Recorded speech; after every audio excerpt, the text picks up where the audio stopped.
we have our final assignment, and it's all making use of exercise 5. In fact, it is exercise 5, only now you're inking it in.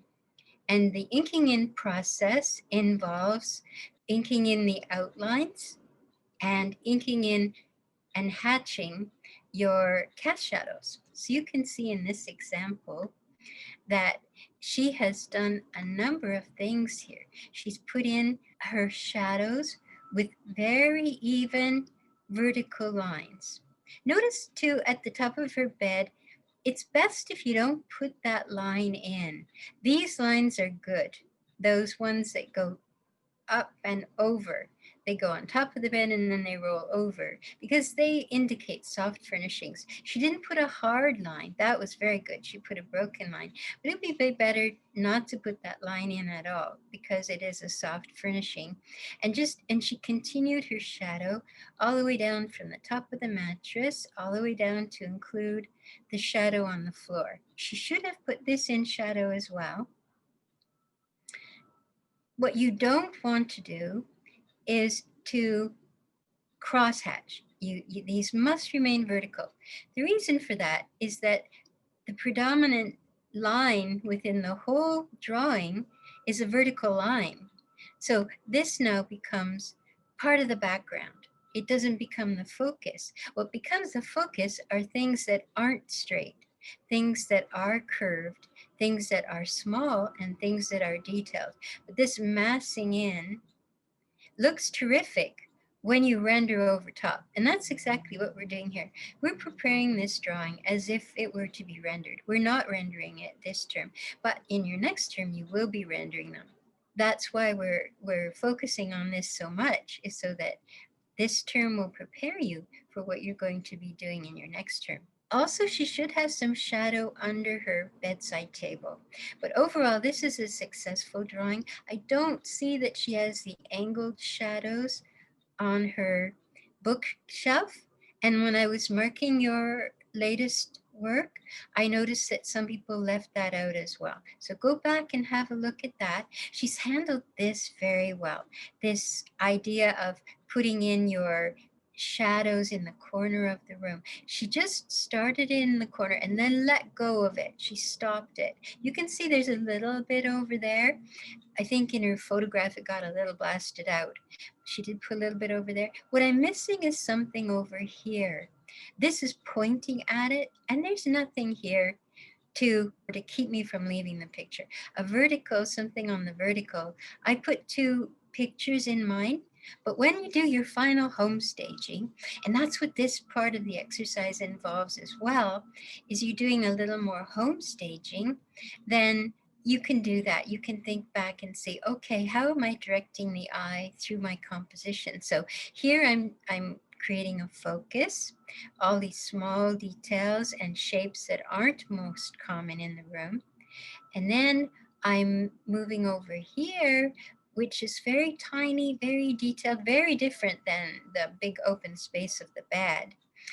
And then I come down here because it's a sharp angle. Then I touch here, and then I go here and I'm lost. So, but this catches me up again. It'd be nice to have something subtle here, something not too outstanding or too isolated over there. So you might think about that for yourself and see what you might put there. She promised that we would see certain things in her drawing. She promised me this pendant light fixture. She promised me this bed and headboard and footboard and this at the end of the bed. And she promised this lamp, and I got them. We got them on her drawing. You see, they're the same things. Often that's a mistake people make. They'll get into their drawing and these things don't match. They've given me something completely different. So, and she did change her window. She changed it to one with mullions and squared it off. And she also put the indication of glass. That would have been better floating in the middle, not attached to the edge like that. Floating in the middle of each pane would have been more of an indication of glass. But overall, this would be considered successful. She did color in her type with a pale gray. I'm asking you not to do that. I'm asking you just to outline it. But she has some pretty substantial darks in her piece. So that's okay for her. It balanced out. What you do not want to do is color them in black. We leave it open, just with a little black outline. Now you're going to use a variety of black pens. You want to have at least 3 weights of pen. We're not rendering this, so you can use your ballpoint pen in there for some very tiny lines, maybe the wood grain on your floor, just very thin lines. Instead of telling you exactly what pen to use, better to tell you to use a thin line, an intermediate weight line, and then a thick line for the outside lines. In everybody's hands, these markers work differently. Remember to wait a half hour or so before you erase all your blue pencil and your graphite pencil lines. On the marker paper, it's not that absorbent. It's been treated so that the markers don't bleed. You have to let that set up before you erase. And just go back and reassess. Are your outside lines thicker than your inside lines and your details? Use your thinnest line for your hatching. And the hatching again is just filling in your shadow shapes with vertical stripes, vertical lines. The closer you put them together in the corner of the room, you see, and as you move away from the corner of the room, if you're working on the walls, as you're moving away from the corner of the room, you begin to open it up and spread them further apart from each other. That's how you give them up. None of your borders can be computer generated. I did see that in marking your box drawings. If that happens, that's considered cheating because you're using an electronic device to obtain results when you've been instructed not to do that. Don't use your computer to generate the borders. You had to get your type, I understand that. When you do your final drawing, you don't paste anything on top of this drawing. You outline it with your fine black pen. This is what's due. Your inked in line drawing, you're just inking in exercise 5. That's exactly what you're doing. This time you're hatching and you're going to outline your title block. You also need to resubmit your photo montage and make sure that everything that's in that photo montage is represented in your drawing, and everything in your drawing is represented on that photo montage. And that's worth an additional 3 marks. So that's a gift. That's 3 gifted marks here. But make your changes to what you handed in this week. Make your changes so that what you're giving me in your final assignment is identical. And please take care with your photos. Hold your camera horizontal and parallel to what you're photographing, you're drawing. Do it in the best lighting you can get so that I have a better chance of giving you the mark you deserve. It's unfortunate, but this is just a fact of our life now. We must adjust to it. And if it means taking your photograph many times, then I'm sorry, but you'll need to do that.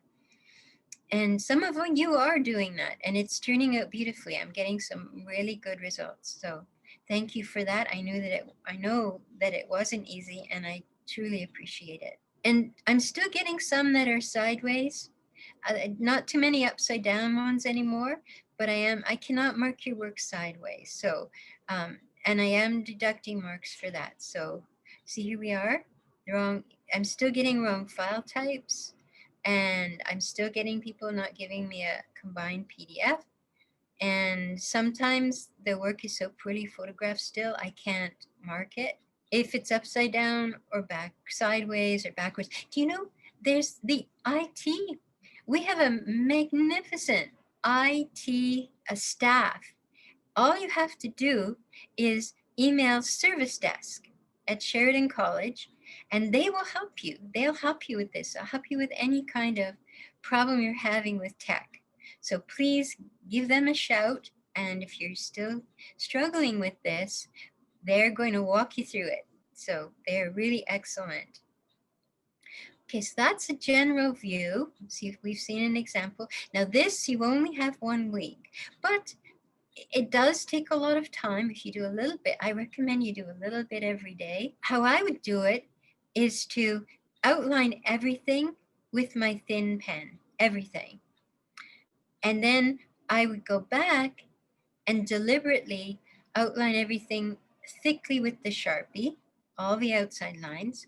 Then I go back with my intermediate line and emphasize a few little things that I want to accent inside the form, just a few little things, so that, because the impact you want to give is that when someone looks at your drawing, they see immediately a bedroom. That's a bedroom. I understand there's a bed, there's a built-in bookcase. They understand immediately, because of the silhouette, what exactly they're looking at. Now, in my examples, I don't think I have one to show you that really demonstrates that. I have one to show you that I think would be much improved by doing that. You see how all the lines are the same weight? There's nothing emphasized here, although big open spaces and her use of pattern is beautiful. It's gorgeous. You see it everywhere. But it's really hard to understand even the bed here. This does stand out, but it would stand out a whole lot more had she outlined her bench at the end of the bed, the legs, the base of it, and if she'd outlined it with a much thicker outline. It's hard. You have so much resistance. You'll find it and you'll feel it. There's so much resistance not to do it, but you really need to do it. And this is a gorgeous piece, and I still think it's lovely and successful. But the one thing that I would change about it for sure would be to outline a little thicker. This wood grain, if she had played that down with an even finer line and not regimented it all over, just started to give it up as she got further away, I think that would have been another way to improve the impression of it. This wall being so blank does help to create the bed as a focus. Had she gone in on there and put a texture or a pattern as well, the only thing that would have stood out might be the top of the bed and a bit the figure. But it's a good thing she didn't do that. That whole place draws us right in. Okay, still a beautiful piece.